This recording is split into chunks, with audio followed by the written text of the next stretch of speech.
বিষ্ণুই বলেন জাহান্নামের সবচেয়ে হালকা আযাব কি হবে শোনো। জাহান্নামের সবচাইতে হালকা আযাব হলো ওই ব্যক্তির আযাব যার পায়ে দুটো জাহান্নামের আগুনের জুতা পুড়িয়ে দেয়া হবে। ওই আগুনের উত্তাপে তার মাথার মগজগুলো ভাতের মারের মতো টপ টপ টপ টপ করে বেয়ে বেয়ে পড়বে।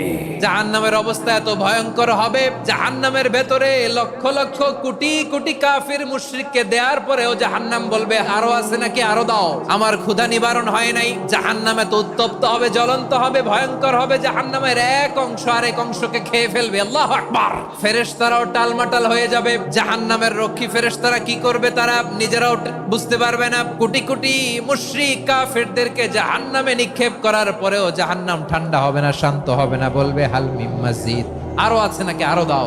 তখন আল্লাহ তাআলার কুদরতি পা জাহান্নামের ভেতরে ঢুকিয়ে দিবেন। দেওয়ার সাথে সাথে জাহান্নাম থেকে আওয়াজ আসবে কত কত বিইজ্জাতিকা ওয়া বিকদরিক। আল্লাহ বিইজ্জাতিকা ওয়া বিকারামিক, আল্লাহ আপনার ইজ্জতের কসম, যথেষ্ট হয়েছে, এনাফ এনাফ। সুবহানাল্লাহ পড়তে পারলেন না মজা করে?